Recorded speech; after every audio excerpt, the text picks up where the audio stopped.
normalmente suelo pedir que apaguen las luces, porque Lorenzo conoce muy bien las personas que salen en esas dos pequeñas fotos. Yo normalmente suelo pedir que se apaguen las luces porque cuando uno habla de casas encantadas y fantasmas, intenta hablar en el lenguaje de estos lugares donde parece... ¿Te has apagado un momento? Lo que se pueda, porque si no, ya a ver si me puedes grabar ahí. Yo hablo y tú ahí. Cambiamos los papeles. El lenguaje de las emociones, el lenguaje de las casas encantadas y los fantasmas se mueve por el lenguaje de las emociones, de las percepciones. Y siempre intento dar una conferencia en la que sintáis. Yo si os digo que creo que hay más allá, después de 20 años que empecé como un reportero aguerrido, siendo muy escéptico, muy subversivo, muy peleando por el documento, la imagen, pues uno ha podido vivir afortunadamente experiencias que le ponen en jaque todo, sus valores, su forma de pensar, de vivir, de querer. Por eso le decía a Bruno, a ver si entra, que yo soy espiritual. Calle Lago Constanza, número 59, eran las 10 de la mañana de febrero de 1997. Hacía 3 años que 3 jóvenes reporteros habían empezado a trabajar en Enigmas con Fernando Jiménez del Oso, Iker, Lorenzo y un servidor. Y la señora que veis ahí, a vuestra izquierda, junto a 2 niñas, se llama María Ángeles del Amo. Las niñas tienen 7 y 11 años de edad, Ana y Silvia. Eran las 10 de la mañana, estaba en el bar Picos de Europa, justo enfrente de su domicilio, y empezó a contarme, siempre el último, los racionalistas tenéis el don del... Los reduccionistas como tú tenéis el don de los últimos, claro. Eso crea karma, lo sabes. Tú siembra. Retomamos. Es que me he metido antes contigo porque yo soy espiritual y guerrero. Y he ido a congresos donde no se dicen tonterías. Calle La Constanza, número 59, eran las 10 de la mañana. Y María Ángeles me había llamado a la revista Enigmas porque desde hacía un mes en su casa tenía un problema. Un serio problema. Golpes de origen desconocido, aparentemente inteligente, resonaban en diferentes puntos del domicilio. Aquella situación había provocado que de la comisaría de ventas de Ciudad Lineal salieran hasta en 2 veces 2 patrullas intentando dar una solución a María Ángeles y a sus 2 niñas. Yo estuve 3 veces en esa casa y en esa casa pude vivir lo imposible. Como aquello no me cuadraba, como en aquella mente de los años 90, aquí me tiene que estar engañando, esto es un fallo de la estructura del edificio, aquí hay un fallo de que algo tenía que ver. Y llamé a Iker y a Lorenzo. Y dije, por favor, vamos para acá, tenemos un caso, tenemos una buena historia, nosotros no dejamos, o yo no dejo de ser un periodista, no tengo poderes, yo no muevo biberones con la mente, ni veo el aura, no, soy un periodista privilegiado, que lo primero que hace es escuchar, intentar buscar explicaciones al testigo, y a veces no te encuentras ni con explicaciones ni con justificaciones, y con lo que te encuentras es con la realidad que viven muchas personas, más de lo que creemos. Acudimos los 3 ahí, ¿te acuerdas, Lorenzo? Y lo que pudimos vivir fue un poltergeist en directo, esto.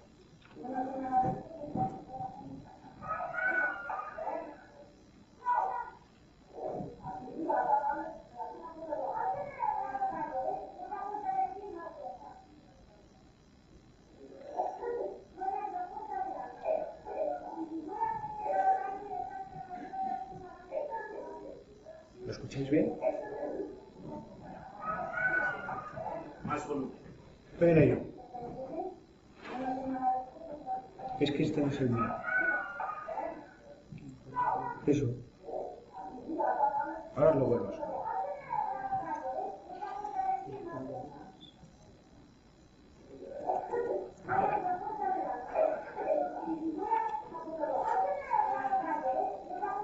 ¿Ahora más? ¿Mejor? Bueno, ahora se me han ido todos los cortes, me hemos liado. ¿Sabes? Para allá un momento de pánico, ¿sabes? Te quedas aquí, no sabes qué contar y es la hostia. No, o sea, que de repente se han ido todos los cortes. ¿Qué me habéis hecho? Loren, el efecto Zaragoza del 98 te saco de la sala, ¿eh? En 1998 fuimos a un congreso en Zaragoza y tanto él como Iker me dieron el viaje en tren inventándose un personaje que era un escéptico y que daba caña a todos. Entonces fue tan terrible el miedo que me metieron que cuando llegué al escenario con un proyector de diapositivas, lo sé, Bruno estaba, y yo no sé si estaba, el proyector empezó a fallar, saltó, y yo me puse nervioso, blanco, y de repente un momento dije, hasta aquí la conferencia. La cosa fue la peor. ¿Ya? Poltergeist.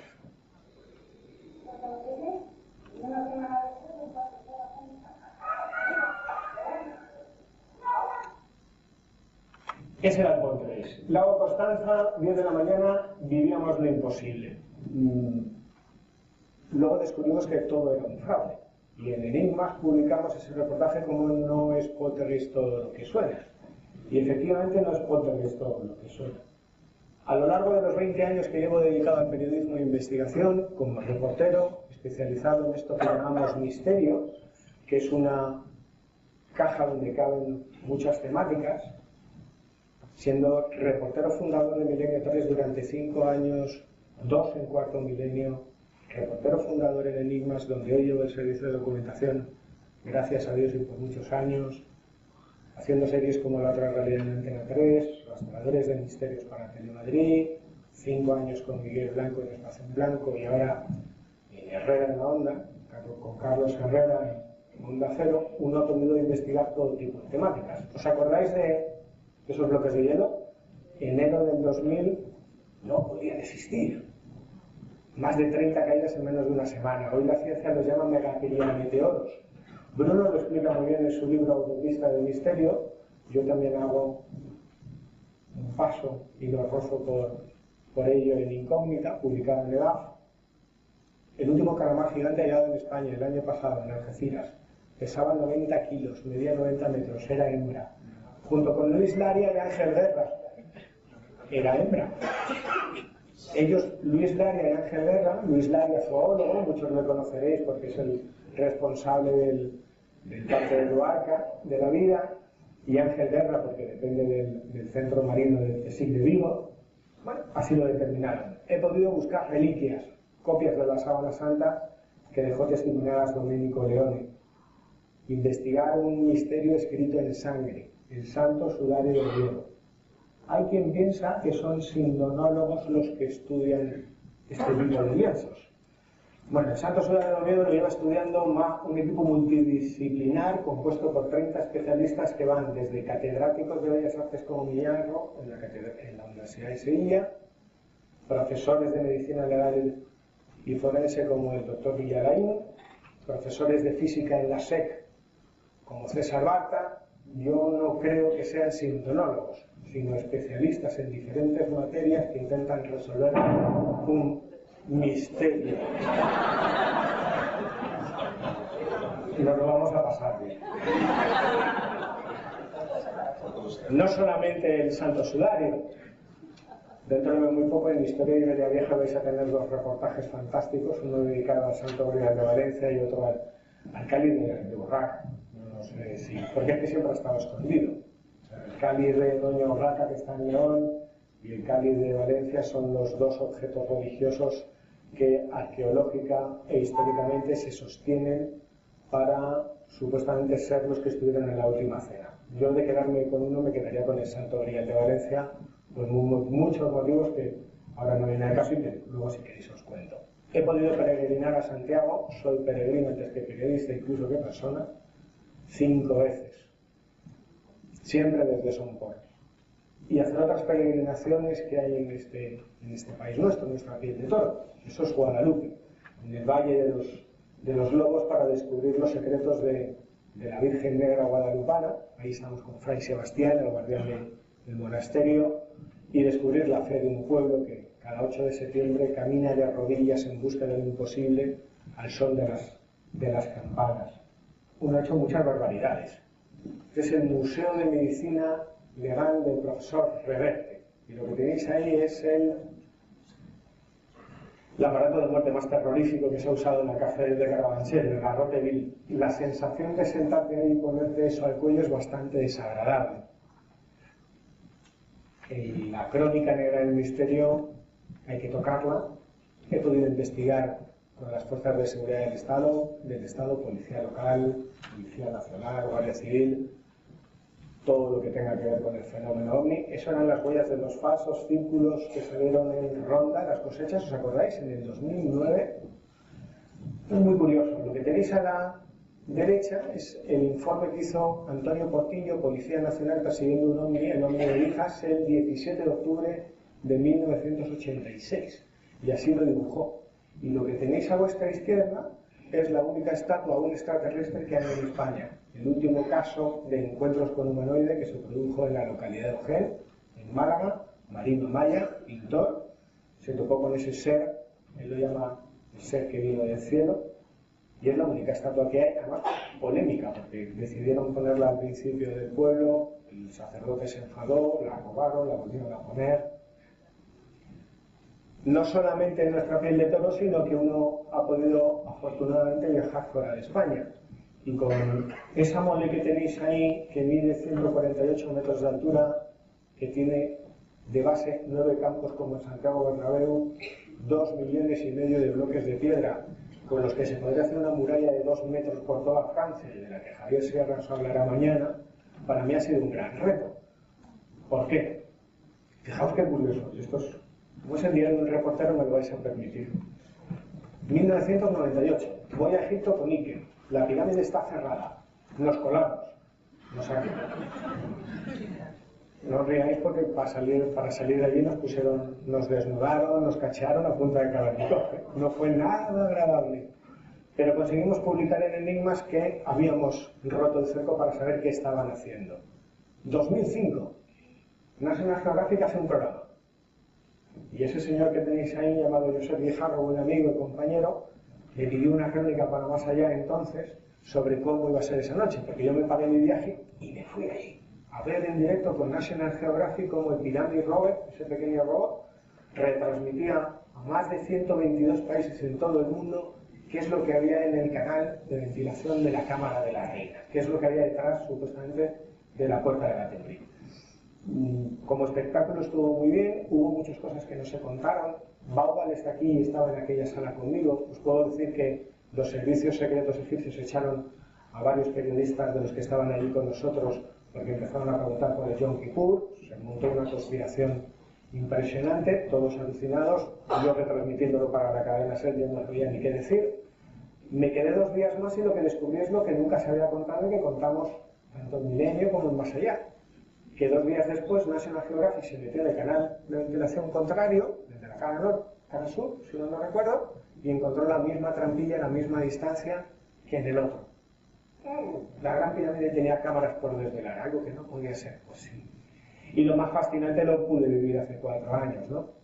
Hicimos espacio en blanco desde la meseta de Giza, hicimos espacio en blanco desde las pirámides, y si Javier quiere que os cuente lo que pasó después de hacer el programa, porque mientras unos se fueron a dormir, otros seguimos soñando, y Javier y yo nos fuimos en ese taxi driver a uno de los sitios más peligrosos que hay en el Cairo, que es lo que veis arriba, que es la ciudad de los muertos, donde viven más de 2 millones de personas. Es la zona más pobre de Egipto, con mayor delincuencia y para mí la más sagrada. Íbamos buscando la tumba de René Guénon y era un circo esto, 2 blanquitos rubitos con unas flores que luego descubrimos que nos equivocamos porque eran de plástico, montados en un taxi que nos cobró 50 libras y nos dio 2 vueltas al Cairo, claro.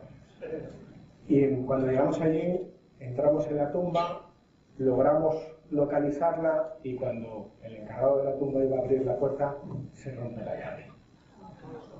Os puedo asegurar que fue todo caótico, pero si quieres, Javier, que lo cuente porque hay cosas que prefiero guardar. Pero logramos localizar y fotografiar la tumba del que es uno de los padres de la metafísica, René Grón. Con Miguel Pedrero, Juan Marsella, Diego Cortijo y un buen montón de gente nos fuimos hace 2 años al lugar más alejado del mundo, Rapa Nui. Y allí uno pudo descubrir el misterio de los moais, de su ubicación, de su orientación. Pudimos investigar en una casa encantada. De la misma manera que pude enfrentarme al que es un misterio que yo no le tenía mucha estima hasta que me enfrenté a él. La sábana santa de Turín. Lo retransmitimos en Radio Nacional, allí que me fui con el cochecito. Eso es aspecto actual después de la limpieza. ¿Os acordáis que hay una polémica que si le habían quitado la patina, que le daba la autenticidad o no? Pues así es como se ve. Por cierto, el año que viene tenemos ostensión, así que volveremos a ir y yo espero contarlo en Onda Cero. ¿Está Enrique de Vicente? Enrique, pasa. Chartres. Hace 2 años nos fuimos unos guerreros de la luz a Chartres con Enrique y vivimos un momento único, pues, ver la ciudad así, vivir el solsticio y caminar por ese laberinto. Para mí fue una experiencia fascinante. Yo viví cosas que no puedo explicar, muy concretas, recorriendo los 365 canelillos, 11 revueltas y 7 giros que tiene ese laberinto, que es el símbolo pagano por excelencia. Sabéis que en la Catedral de Chartres, quienes fueran ortodoxos hacían eso como una simbólica peregrinación, pero los paganos como yo, los espirituales, buscaban un estado alterado de conciencia. Pero si hay un tema que me gusta, que me viene fascinando desde que era chico, ese no es otro que el de las casas encantadas. De hecho, he publicado 2 monografías específicas al respecto. Y es curioso. Primero tengo que darle las gracias a Laura. No soy de Planeta. Espero serlo algún día. Pero la grandeza de personas como Laura, y esto no es peloteo, y los que me conocen saben que no tengo pelos en la lengua y que no me la muerdo, que eso es un problema. La grandeza es que vengamos autores que no somos del Planeta para compartir misterio, porque en el fondo esto es una fiesta del misterio. Es maravilloso para los que nos dedicamos reencontrarte con Joseph, con Bruno, con Lorenzo. Está Teo ahí, Clara, vienen mañana un montón. Este ordenador se me ha quedado tú ahora. Casas Encantadas salió en un año muy concreto, el 2001. Lleva 8 ediciones y 25.000 ejemplares vendidos. No es mi mejor libro, porque era un recorrido, yo no siento que fuera mi mejor libro, porque fue un recorrido didáctico histórico en un momento en el que no había ningún libro de Casas Encantadas en España. El último libro era el de Jorge Peña, si mal no recuerdo.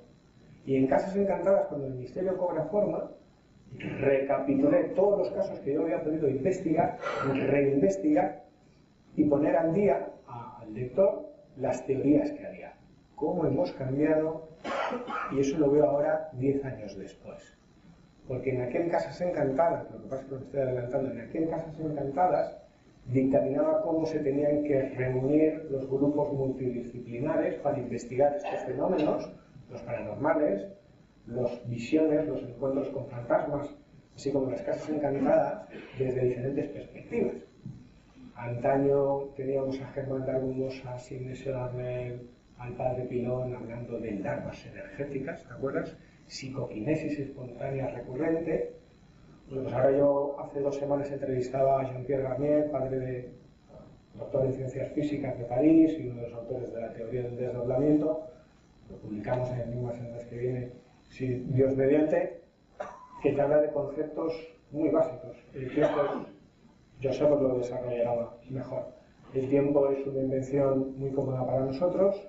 No existe el pasado, solo el presente y el futuro. Bajo la teoría de la física cuántica, la intuición, premonición y precondición está demostrada.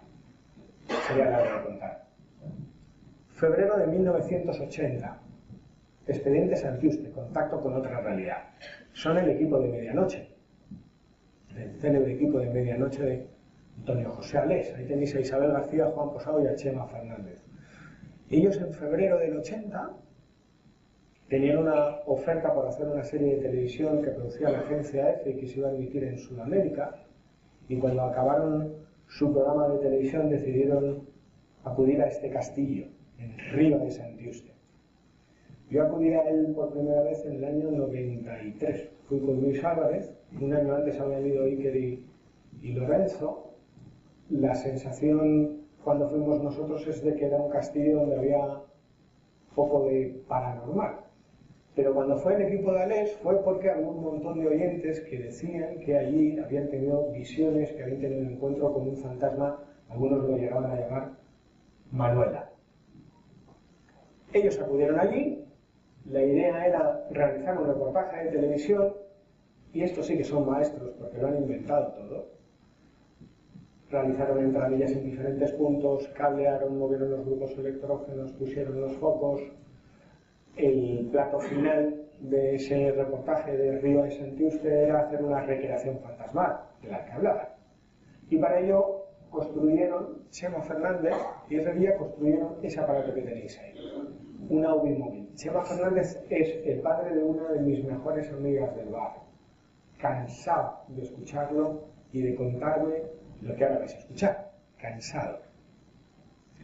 Él construyó esa unidad móvil, eran unos sensores, unas alarmas, de tal manera que cuando se activasen provocaban el sonido estruendoso de una alarma y a través de unos polvos de talco y de unos cartones provocaban la aparición.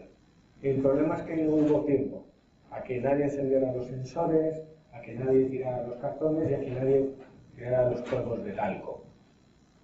Ellos me lo recordaban así.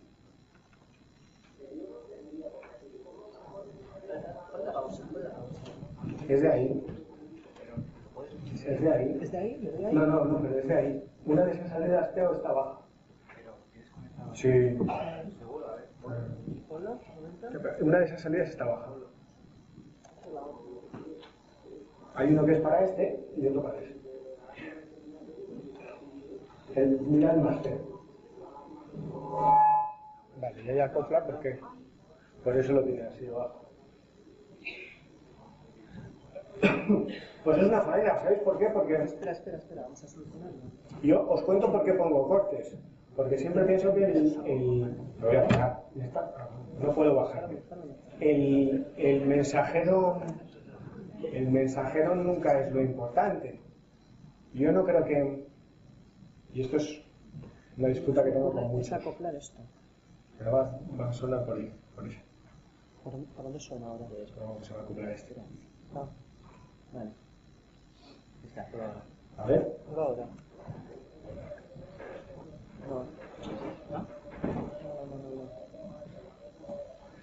No me gusta contar a mí los casos. ¿Quieres que nos vayamos? Gracias. Gol en la cocina. Yo soy de la leche.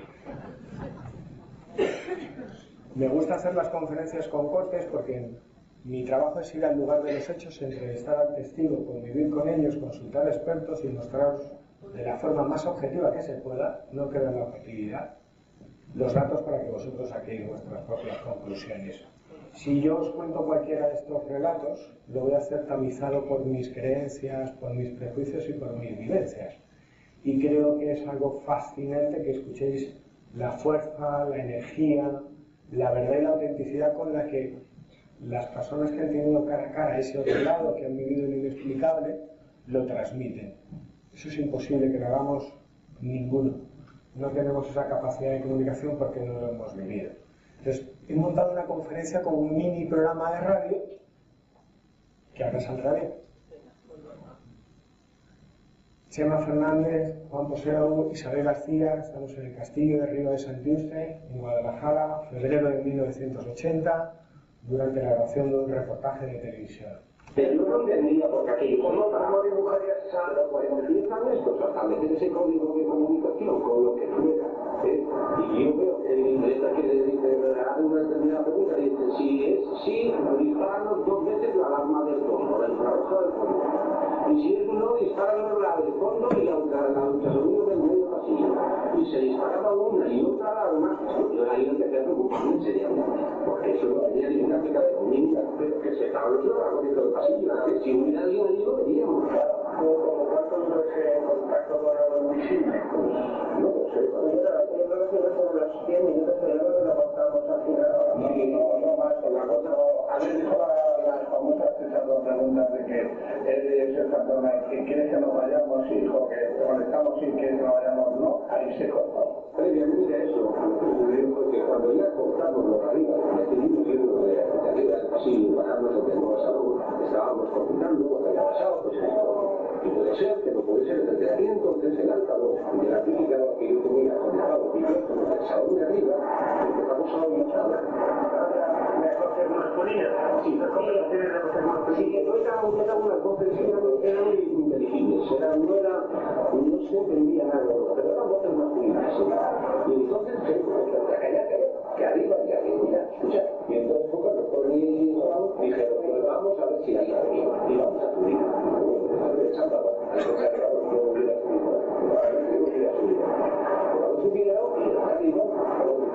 Aquí no hay nada. En ese momento ya no se escuchaba nada, pero cuando se bajaron, volvimos a escuchar nada. Yo recuerdo, además, incluso, por decirte si lo que digo es cierto, que hubo un momento en el que tuvimos la sensación de unos pasos que pasaban de un lado a otro del salón, pero es que esos dos lados, tanto el origen de los pasos como el final de los pasos, era la pared que dice, bueno, le dices, la barba vacía, y además no había puerta ni ventana.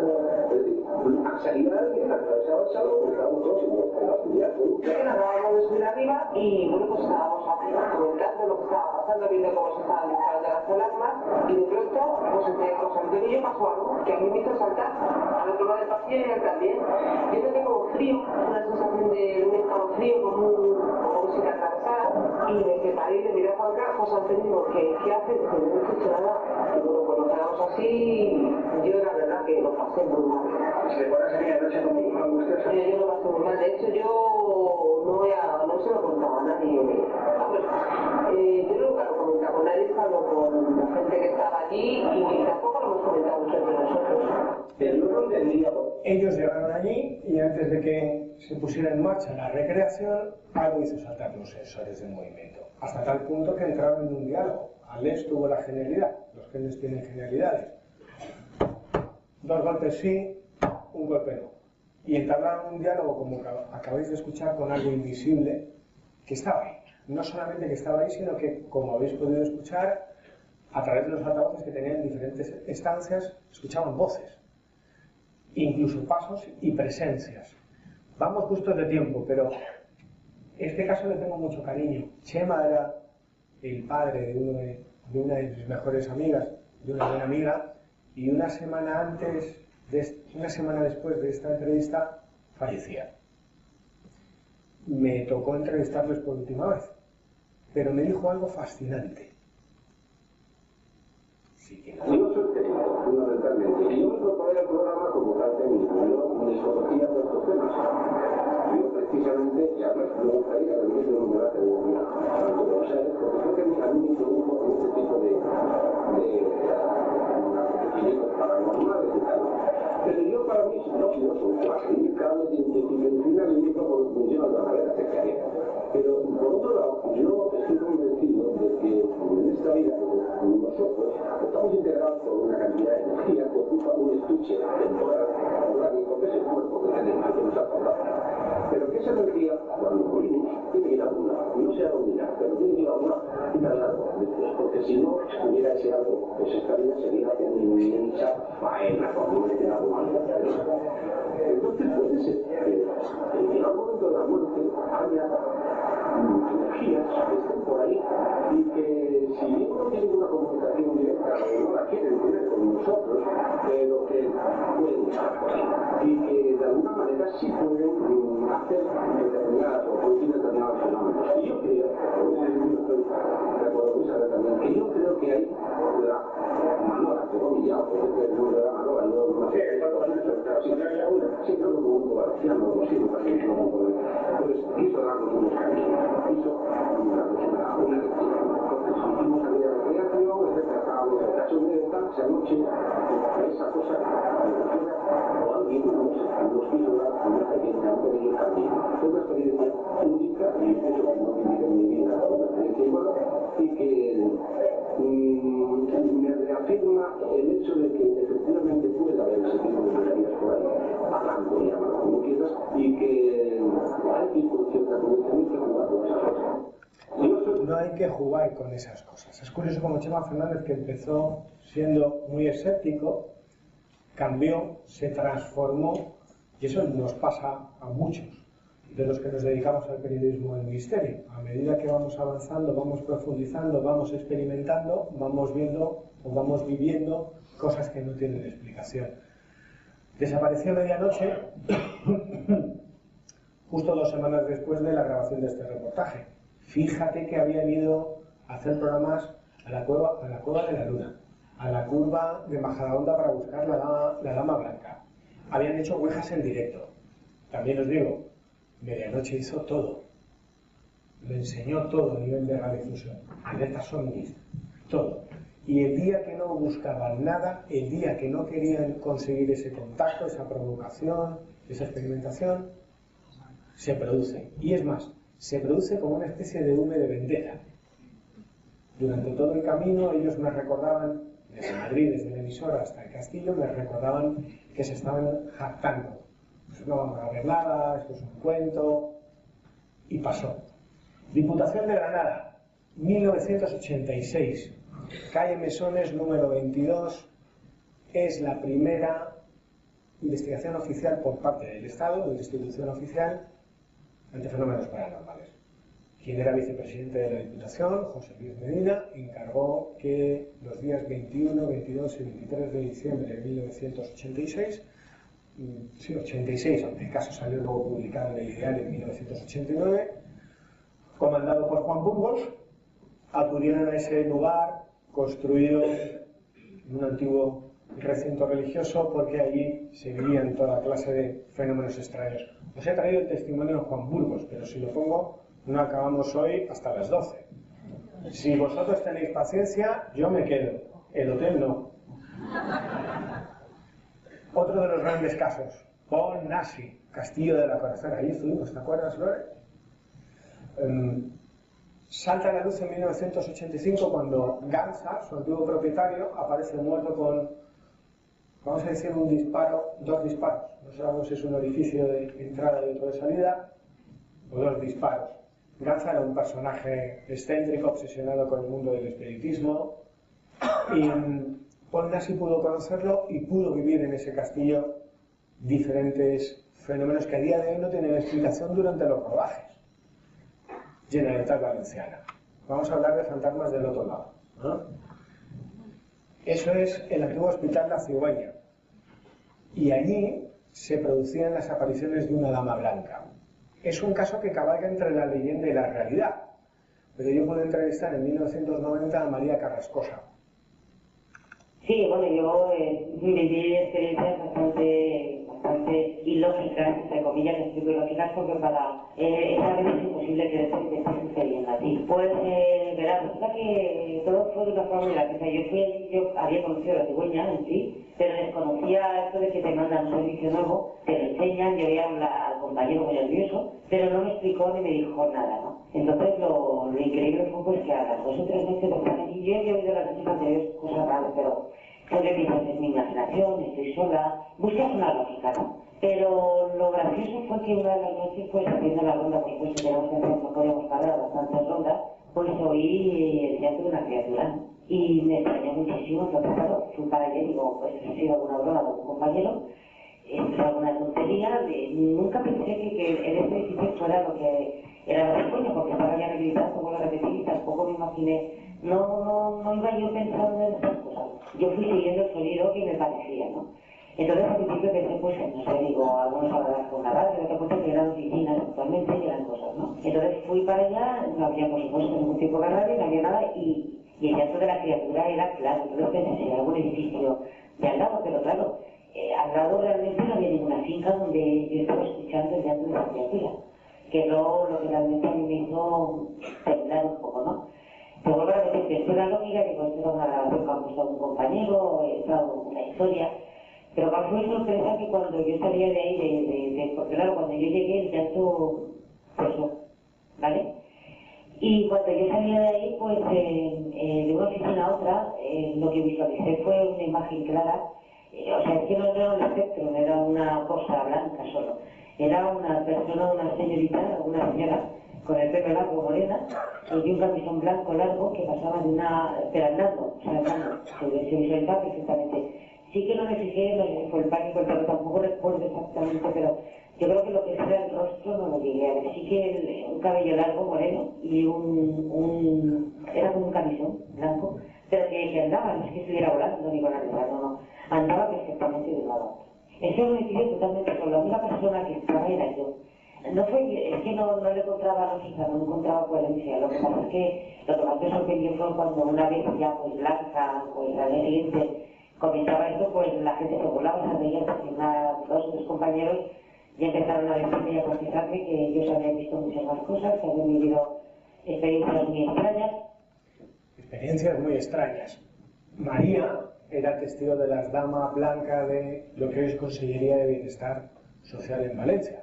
En el Palau de la Generalitat, al lado de la Catedral, en la calle Caballeros. ¿Hay alguien de Valencia? Bien. Bueno, pues al lado de, fíjate, al lado de la Catedral, en la calle Caballeros, el Palau, antigua sede de la Santa Inquisición, en el junio del 2006, antes de la visita del pontífice, las cámaras registraron una serie de efectos, figuras luminosas que incluso llevaba a ser revisado por Cotino y fueron destruidas por la policía.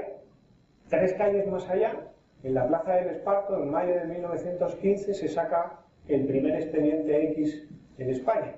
Lo sacamos en enigmas y lo saco en Casas Encantadas, entendiendo expediente X la intervención de las fuerzas de seguridad.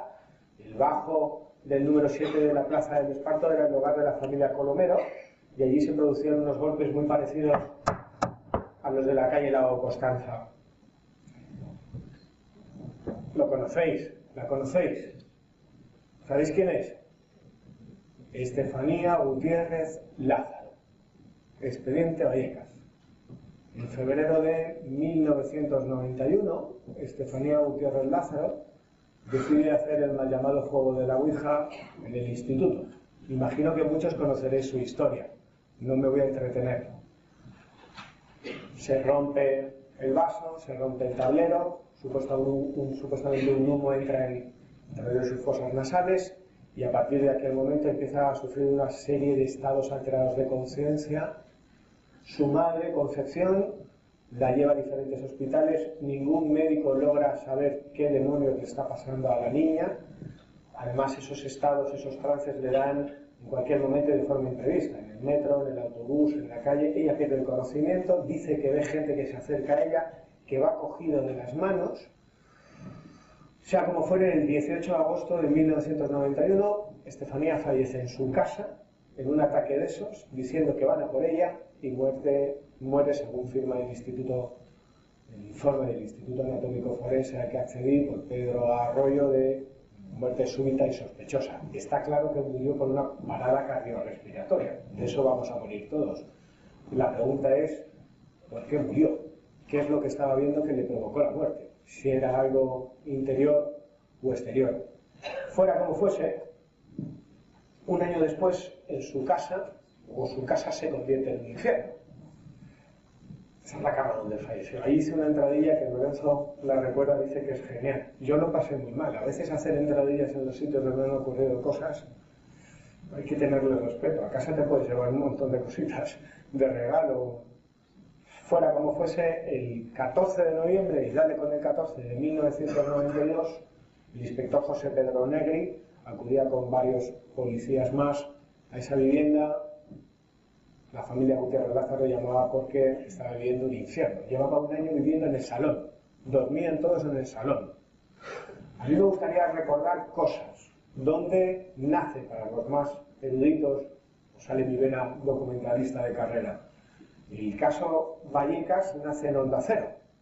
Y nace en turno de noche. Y lo saca César Cid.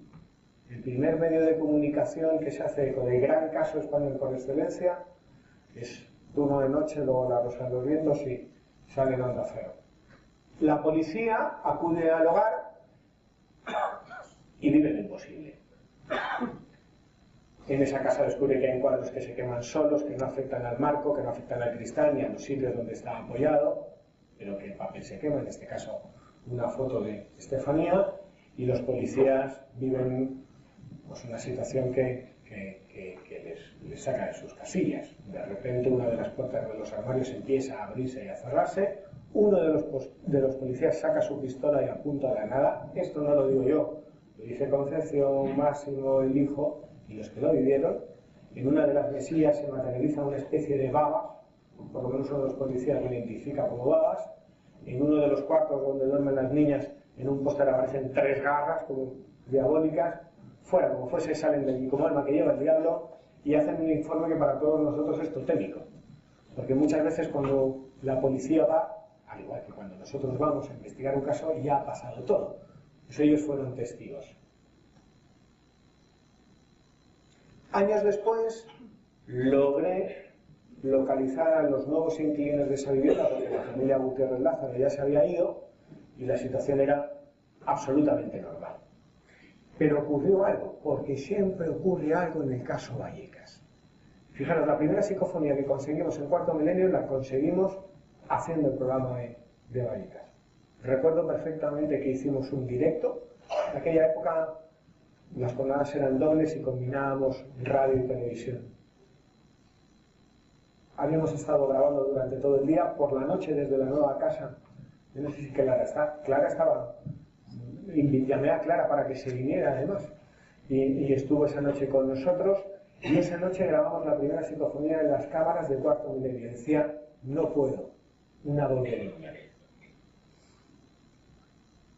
Hemos vuelto a ir, y he vuelto a ir con el que para mí es el mejor equipo, ya no de televisión, sino humano, con el que he convivido, con el que trabajo y con el que espero seguir trabajando durante las próximas décadas. Se llama Rastradores de Misterios. Estábamos grabando, porque Concepción no concede entrevistas a nadie. Es algo especial, pero cuando yo llamo me dice sí, o cuando llama Lorenzo me dice sí, a nadie más. Y le ofrecen dinero y no va. Debe ser que nos hemos ganado el respeto, entiendo. Bueno, pues estábamos allí grabando. Y pasó esto. Bien, eso ahí. Vale. Venga, muy bien. Luego. Qué magnífica voz. Coño, bien, ¿eh? Fíjate la fuerza que tiene Vallecas. No tengo ni idea de lo que dice. No tengo ni idea de lo que dice, pero es tan desagradable que solamente lo he grabado una vez. Estábamos terminando una secuencia en televisión. Para los que no hayáis hecho nunca televisión, tú grabas una secuencia, paras, retomas o vuelves a repetir. Acabamos y se escucha a Jorge Linares decir, muy bien, ya hemos acabado con esa voz, él tiene una voz muy particular. Y después, nadie hablaba. Nadie. Bien, eso ahí. Vale. Venga, muy bien. Luego. Qué magnífica voz.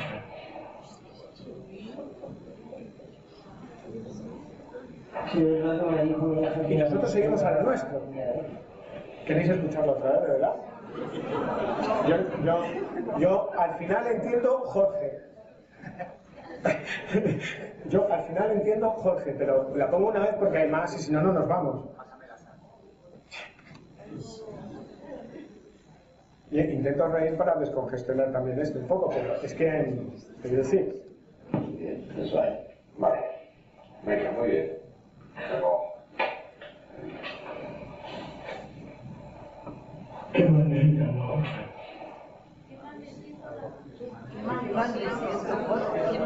Sí, es lo que me dijo mi hija que una hora Nosotros seguimos hablando, esto acaba, y hace Muy bien. Eso es Vallecas. Lo que os puedo contar es que en la casa donde ellos vivían, que es la calle Luis Marín número 8, en el barrio de Moratalaz, a día de hoy está vacía, no hay inquilinos, se han ido, es propiedad de una inmobiliaria, no ocurren fenómenos. Si alguien quiere ir allí a ver la casa, bueno, pues los vecinos te contarán historias. La familia ha sufrido mucho, no, muchísimo. El hijo pequeño no hace más que ir contando que todo lo que se vio era mentira. ¿Sabéis por qué? Porque desde pequeño en el colegio, cada vez que su madre salía en la televisión, le pegaban palizas al grito de el que ve fantasmas, el que ve fantasmas. Es lo que pasa con las personas que deciden confiar en los periodistas. Y esa es la labor, o el rigor y el tacto que tenemos que tener nosotros. Para nosotros es una historia. Si crees o no crees, tendrá diferentes perspectivas, pero el que vive la situación es quien te la está contando al día siguiente cuando nosotros ya no estamos y cuando sale en televisión. Cada una de las personas que estáis escuchando y que yo he podido entrevistar para mí son héroes, honestos, valientes, sinceros, porque tienen todo que perder y nada que ganar. Es la incomprensión más absoluta. Museo Reina Sofía. A Raquel Arrogante también le pasó lo mismo. En 1992, el diario 16, Álvaro Gariño destapa que un grupo de parapsicólogos ha entrado en contacto con un fantasma llamado Artudilfo. El grupo de parapsicólogos no era el grupo de parapsicólogos, era el padre Pilón y el grupo ETA. Y lo que ocurría allí eran todo tipo de fenómenos que provocaron que Pedro Virao, quien era el director de la Pinacoteca, les llamara para ver si podían.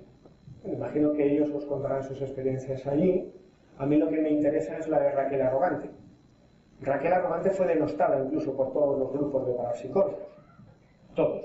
Y Raquel Arrogante vivió a partir de 1995 y 1998 situaciones muy tensas en el Reina Sofía. Tan tensas como que llegó a denunciar a la Pinacoteca con partes médicos, con toda la documentación, y hay un documento único que no os he podido traer, pero que os traeré, del Ayuntamiento de Madrid diciendo que no tenían un equipo de investigadores paranormales para resolver la situación.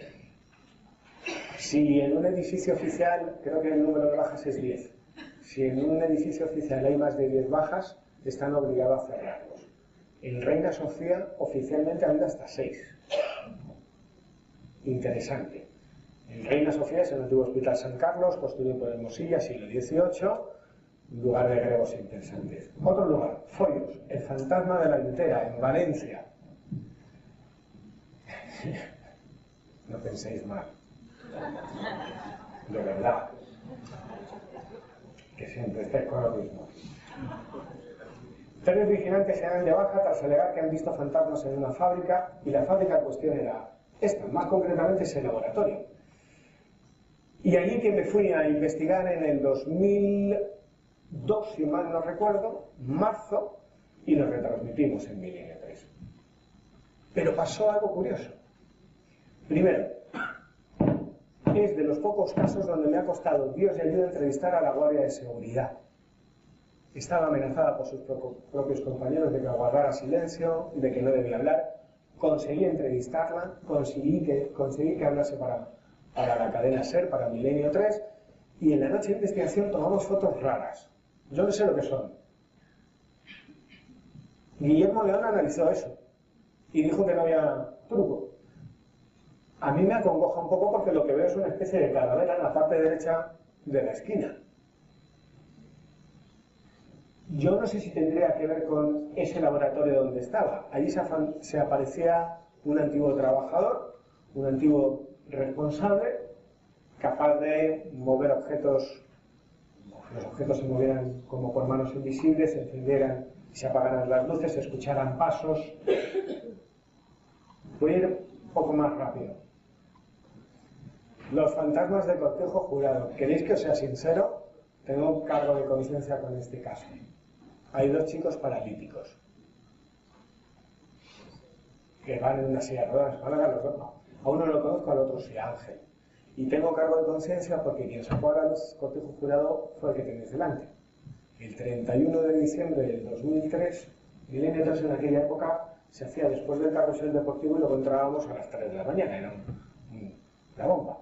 Entonces, había ido a Campanillas buscando a un curandero que tú conoces bien, eso, Andrés Ballesteros. Estuve con él y me encontré que había testimonios de que en este caso eran de 3 plantas, tejado de pino rojo, ladrillo amarillo, con capilla, propiedad de Manuel Agustín Heredia, ubicado en un altozano.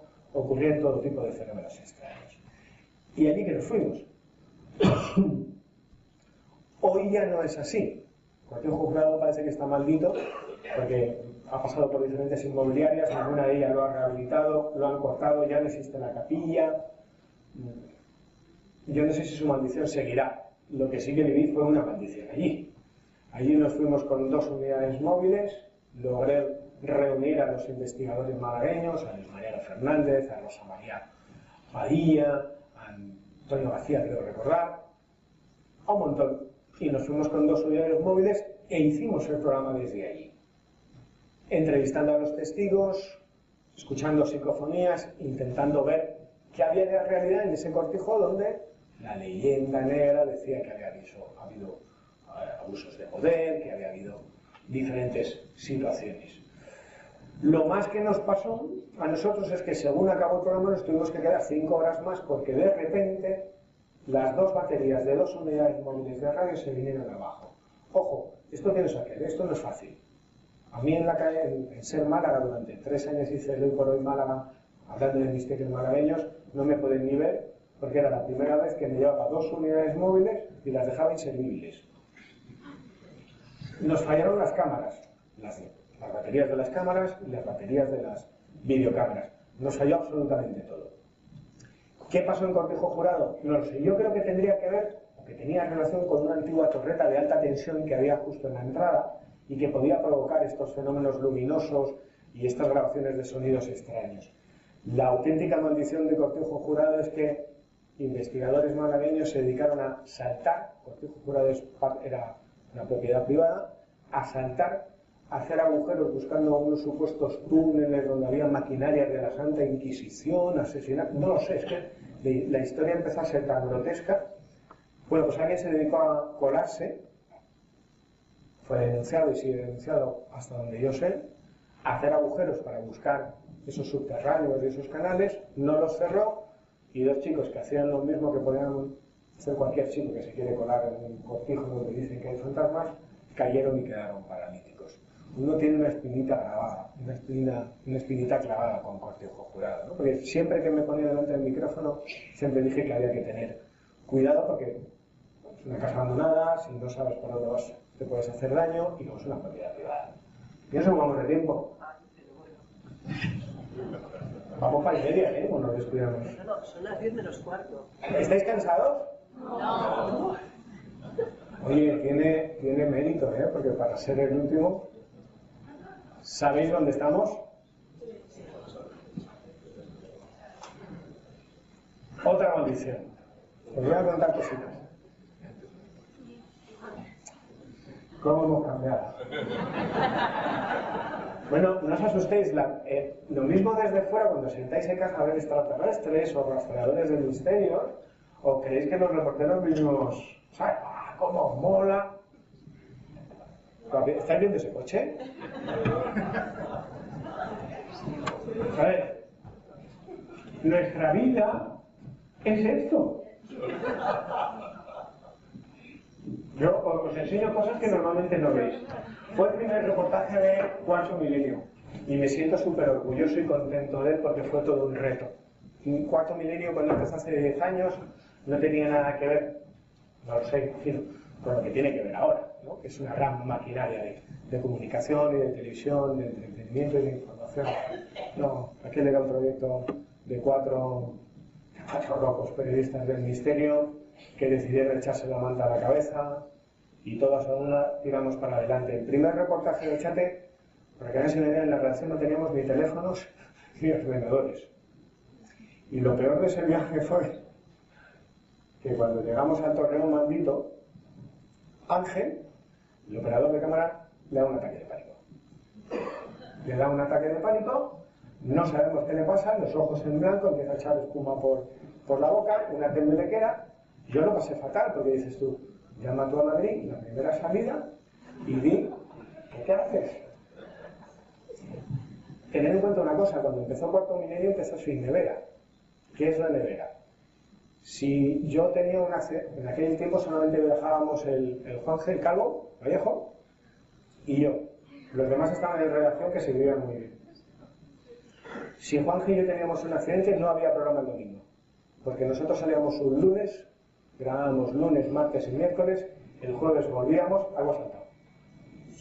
El jueves volvíamos, montábamos, teceábamos, minutábamos. Yo en mi caso el sábado además tenía Milenio 3 y el lunes fuera. La situación era tensa. Cualquier mínimo fallo suponía que el todopoderoso programa de Cuarto Milenio que empezaba en 4 de Polanco, los niños de los fantasmas lo van a parar. Pues la llamada fue, yo no sé qué le pasa. En un principio pensábamos que había tomado algún tipo de droga, negativo, que yo tenía negativo, o sea que vino la Guardia Civil, se lo llevó y nos quedamos Teo y yo, y ahí nos veis entrevistando a Enrique Chazarra, a Julio Corral. Cuando tuvimos las primeras reuniones de Cuarto Milenio, pues no me pongo muy tierno. Bueno, un saludo para Carmen y que puedan ver esto por internet. Los 120 primeros reportajes de Cuarto Milenio salieron al amparo de 2 pisos en casa de Iker y de Carmen y nuestros cuadernos de campo. Y la estructura que queríamos llevar en aquel momento a la tele, en un momento jorobado, porque nosotros somos los de las cosas raras, y había que defender el periodismo, era demostrar que éramos periodistas. Entonces, ideé lo que ahora es el modelo de investigación. Yo le dije que esto es muy sencillo, vamos a plantar cámaras grabando, monitorizando en tiempo real, se graba en night shot y si cazamos, tenemos. Probamos con psicofonías, si cazamos, tenemos. Yo siempre me he negado a hacer Ouija, es lo único que no me vais a hacer, lo que no me vais a ver, me parece peligrosísimo. Y instalamos monitores, cámaras, hicimos todo tipo de barbaridades. Fíjate, aquella noche de grabación incluso conseguí, siempre que íbamos a las grabaciones, llamaba a la Guardia Civil para que supiese que estábamos en el sitio, no pasara nada, teníamos seguridad. Pues el Guardia Civil que nos acompañaba nos contó en directo cómo habían tomado fotografías de ese rostro aguileño. Pero otra vez tú, que volvamos a ir a Ochate, los rastreadores del misterio. Y te encuentras a Fuentes, es Jesús, comandante. Ochate está muerto. Yo no sé si estará muerto. En principio no pasó nada, ¿te acuerdas, Lorenzo? No pasó nada hasta que llegamos a las casas rurales del Condado de Treviño. Porque os puedo asegurar que tanto Jesús como Yeye, como todo el equipo de rastreadores, salvo José, Loren y yo, bueno, Loren es para acá, lo tenemos muy convencido, pero ellos sí son muy, muy escépticos. Bueno, pues esa noche había una habitación donde movieron, ¿te acuerdas? Movieron sillas, mesas, pero que nos levantamos todos, cada uno durmió. ¿Quién está en este cuarto? Que no había nadie. ¿Cómo no va a estar cuarto? Pues esta noche que no, tío. O sea, en un cuarto había alguien moviendo muebles, haciendo camas. Anda, las 6 camitas, es verdad. Estos. Que vaya panorama, ¿eh?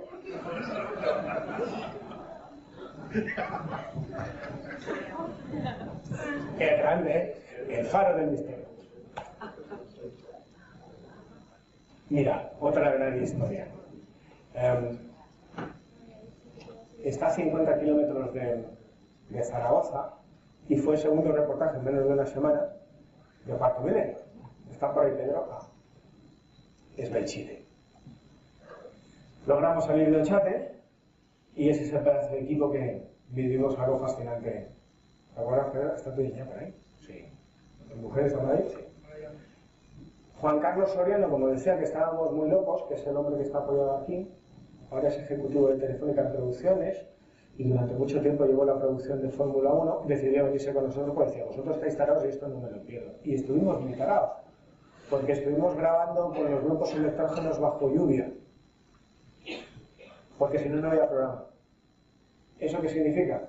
Que a lo mejor el que se iba de aquí soy yo, pero lo conseguimos y nos lo pasamos muy bien. En ese viejo pueblo abandonado que ha quedado como reducto a lo que nunca más debería de volver a pasar, que es una guerra civil. Hay más de 10.000 personas ahí enterradas. Bruno conoce en este caso, lo sacan a autopista del Ministerio, porque se hace famoso en octubre de 1986 cuando Carlos von Däniken, en aquel momento trabajaba en Radio Heraldo de Aragón, decide ir allí a captar psicofonías. Y lo que capta son lo que llamamos la banda sonora de una guerra civil. Bombazos, tiros, lamentos. Desde entonces somos todos los que vamos allí, empezamos el reportaje, afortunadamente hacía sol, recordamos a Carlos Bondánic y aquella noche es Ricardo Martínez, Bruno, el técnico, ¿te acuerdas? Ricardo Martínez, ¿no? Entrevistamos a lo que llamo yo los abuelos de la guerra. Para mí fue un rodaje muy duro. Yo me acuerdo que durante todo un día estuvimos entrevistando como a 20 personas mayores que nos recordaban el dolor de la guerra, cómo llamaban a las puertas, se llevaban a los hombres y al día siguiente veían las acequias llenas de sangre, pero de uno y de otro bando, ¿eh? Es decir, fue algo muy desagradable. Y cómo alguno había vivido experiencias no muy normales en este lugar. Y empezó la magia. Cuando llegamos allí descubrimos que Guillermo del Toro está grabando El laberinto del fauno. Y usamos su grúa para conseguir por primera vez. Lorenzo se ríe porque sabe que no la conseguí. Que lo hice, punto. Vamos a ver, en Cuarto Milenio no había presupuesto para estas cosas, íbamos como por los apaleados.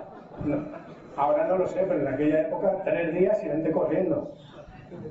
Bueno, Luis Álvarez era el único que tenía 4 o 5 porque tenía su cosa, pero vamos, eso. Y conseguimos grabar Belchite desde las alturas. A mí me fascinó. Yo no sé si a vosotros os provocará la misma sensación. Y conseguíamos hacer magia con 3 focos de un grupo de electrógeno. Cae la noche, de Belchite se apoderó el mundo de las sombras y las sensaciones cambian. Eso es San Agustín. E hicimos una buena noche de investigación, Pedro. Queríamos volver a grabar psicofonías, se vino Pedro, e hicimos las noches de investigación, pruebas psicofónicas, cámaras infrarrojas, monitorizando. Hicimos un directo para Milenio 3 en este marco. Y cuando tienes ese marco, todo cambia. Todas las sensaciones cambian. Y ahí me cambió algo ahí. En la del medio. San Martín, antiguo hospital de sangre. Ahí estuvimos grabando, allí estuvimos recogiendo el testimonio de Carlos Bondánic, recordando cómo fueron aquellos días de grabaciones, lo que vivieron, lo que sintieron. Estuvimos 3 días. La primera noche, si no recuerdo mal, Pedro, hicimos el programa de Milenio 3, nos quedamos hasta el amanecer, haciendo todas las grabaciones contigo, y al día siguiente nos quedamos nosotros. Al día siguiente, yo decidí bajar a San Martín y a Pedro Fernández, ese es el vigilante jefe de Guillermo del Toro, del equipo logístico. Le dije, vamos a hacer más pruebas porque andábamos cortos, no habíamos conseguido nada. ¿Te acuerdas que había llovido mucho? Aquí ya fue un desastre. Y nos metimos hasta el fondo de esa iglesia, en la capilla izquierda.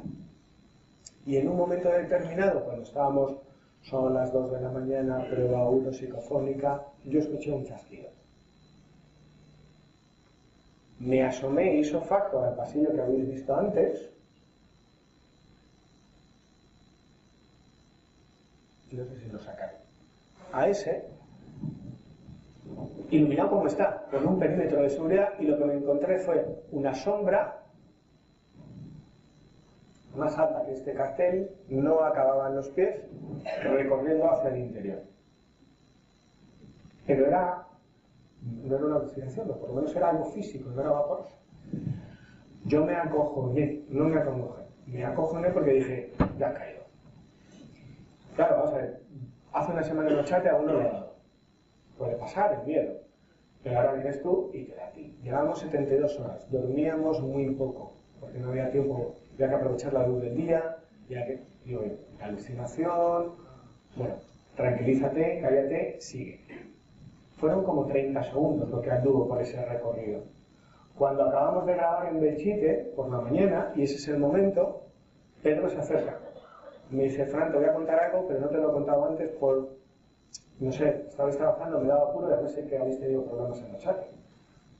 Y empezó a describirme lo mismo que había visto yo, él desde el lado contrario. Yo no sé lo que vi. No sé qué es.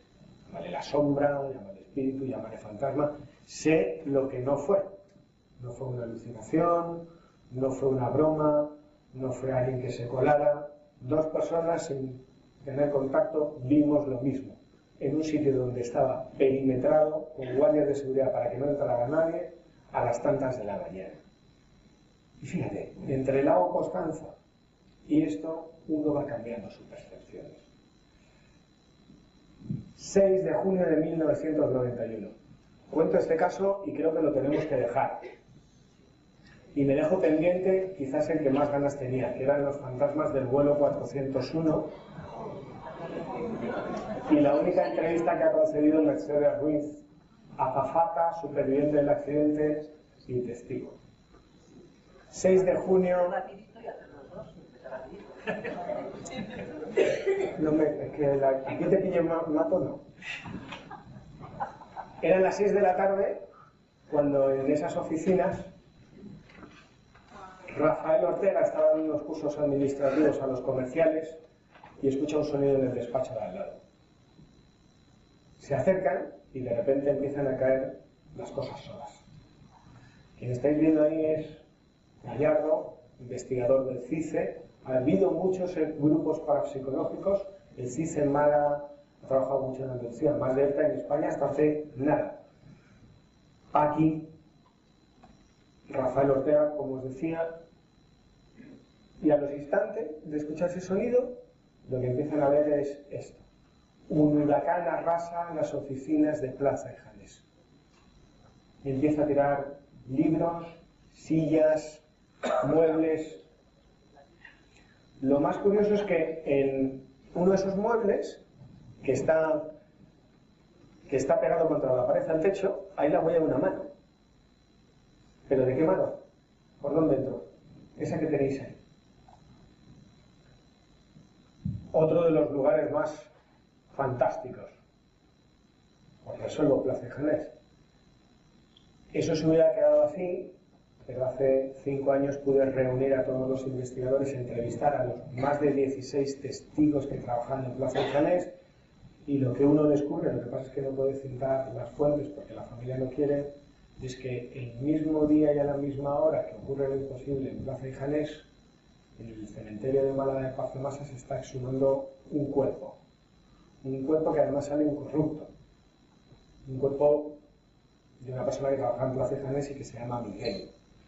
Esta historia se retuerce aún más cuando Celeste Torres, para mí una de las grandes sensitivas medium, para mí, pues, a unos gustos colores, cuando visita Plaza de Janés se encuentra con un ser fantasmal que dice: soy Miguel tal como salí, entré.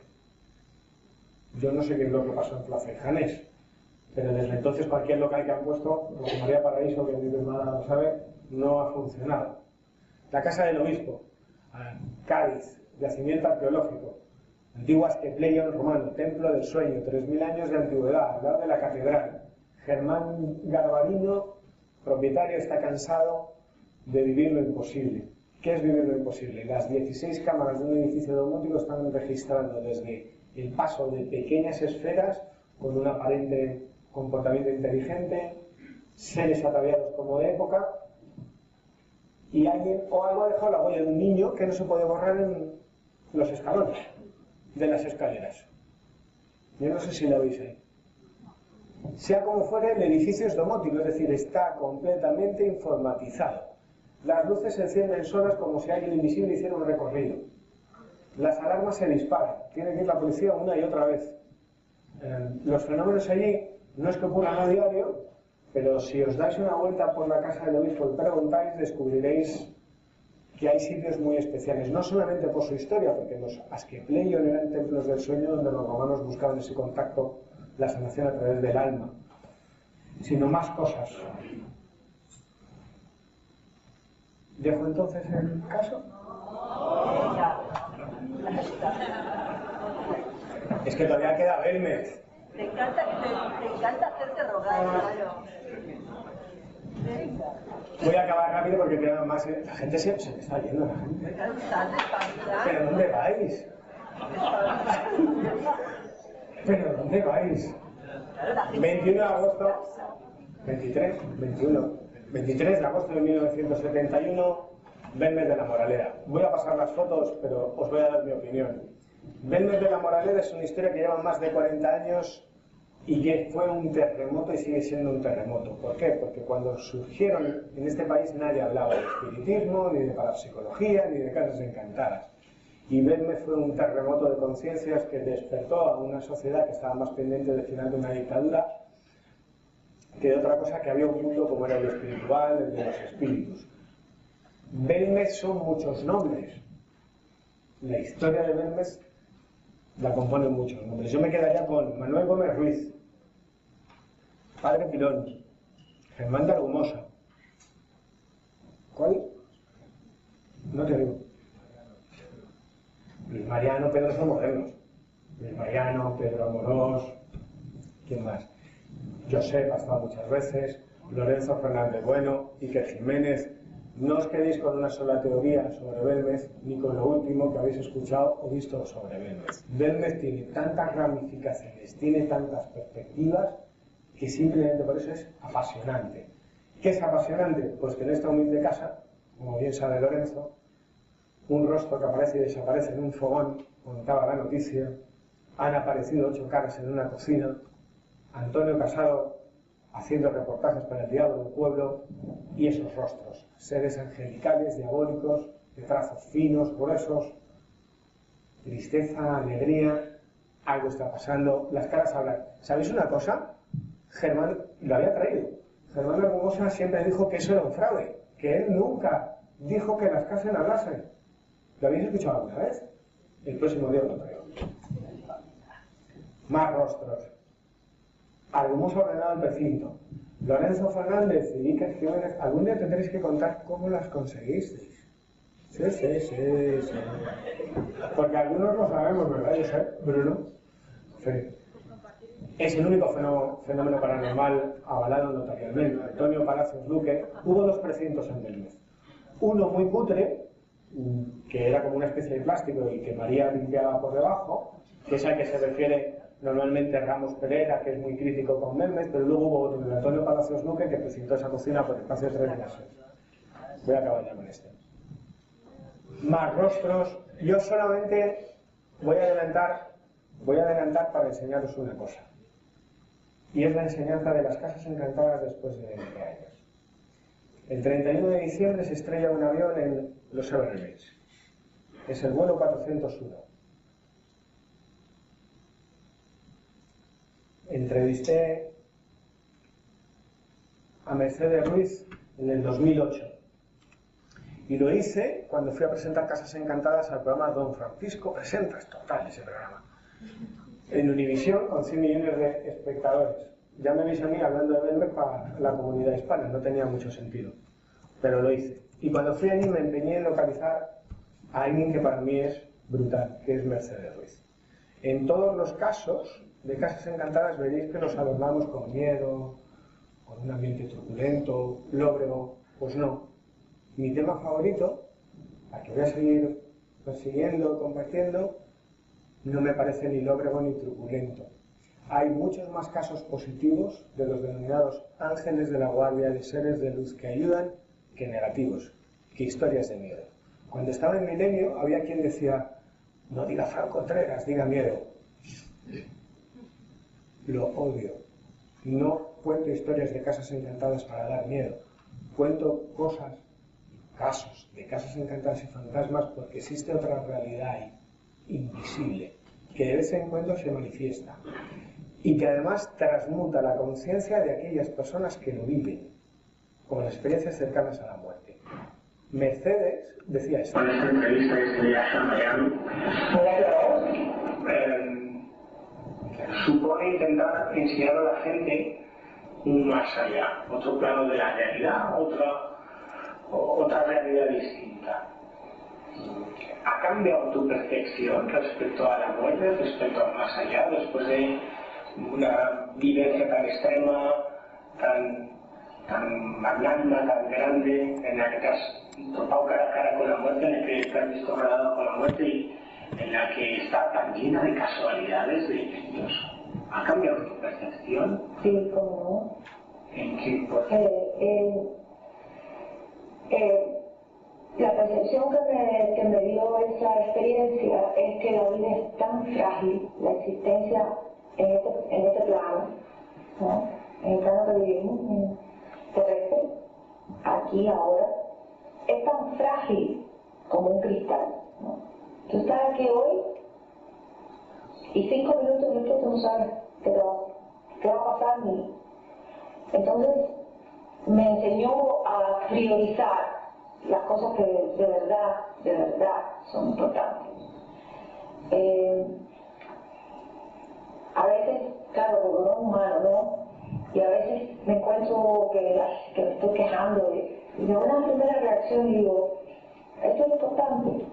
Y yo tengo control sobre esto, ¿no, verdad? Esto no es importante. Lo importante es que estoy aquí, que tengo gente que me quiere, las amistades, los afectos, mi familia, y eso es lo que es importante. Y como en mis metas no son ahora de que, ay, yo quiero ir a tal lugar dentro de 4 años. No, nada que ver. Cualquier tipo de acción que a mí se me ocurra, ¿por qué dejarla para mañana? Si tengo los medios de realizarlo hoy, porque todo es tan frágil, vuelvo y repito, esa percepción yo la gané, a priorizar las cosas importantes. Y a darme cuenta también que las cosas más importantes son las cosas de la mente, ¿sabes? La espiritualidad, que esto es un planeta de enseñanza y de aprendizaje. Punto. Punto, porque si no me matan. 2 cuestiones. Después de 20 años metiéndome en más de 1000 casas encantadas, con más de 1000 entrevistas a testigos que han vivido fenómenos paranormales, tengo clara una cosa. 1, que cuando yo me muera esto continúa, por lo menos es lo que creo yo. 2, que he sido testigo de fenómenos que día de hoy no tienen explicación. Y como dice Mercedes Ruiz, que vivamos cada minuto de nuestra historia personal. Y como es mi cumpleaños, Laura, como es mi cumpleaños, yo os voy a pedir un favor. El arquitecto universal ha querido que el 14 horas después, ya lo sabéis, pues esté aquí. Mira, uno descubre muchas cosas en el mundo de la comunicación como periodista, y es que hoy estás aquí y mañana estás aquí. Y hoy puedes tener un programa de radio y mañana no. Entonces a mí me gustaría 2 aplausos. Uno es para vosotros, os lo he dicho antes, porque me dejáis que me cuelen vuestras casas, en un reportaje, en un libro, en la radio, en la tele. Incluso algunos yo creo que me hacéis como parte de la familia. Me sorprenden los abrazos que me dais y os lo agradezco en el alma. Así que el primer aplauso por vosotros que sois curiosos, soñadores, inquietos y que venís a aprender como nosotros. Eso es para vosotros.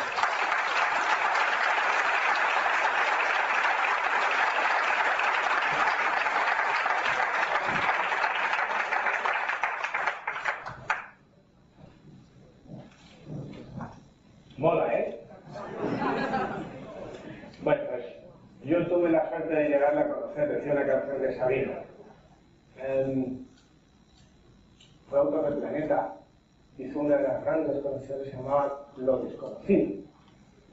Bueno, no solamente le tuve la suerte de llegarla a conocer, sino que él ha sido el responsable de que hoy esté aquí, de que este niño que le veía en televisión, que veía a Pedro de Tudela, a Miguel de la Cuadra Salcedo, a Benítez, que quería ver que era un ovni, tirar de piedras, como dice Alfredo, y meterle una casa encantada, con esfuerzo y con estudios, lo conseguí, y él me dio la primera oportunidad. Y a él le debo siempre ser agradecido. Pero es más, en aquella época nos juntamos muchos amigos. Usted, venga para acá. Bueno, ven. ¿Sabéis qué es lo mejor de todo esto? Tengo 2 cosas claras. Es que lo paso fatal. Es mi momento y te aguantas. Lo más bonito es que después de 20 años en el mundo de la comunicación, con nuestras fillas y con nuestras fobias, uno tiene amigos cuando tenía que tener. Y es más, ¿sabéis que mañana es su cumpleaños?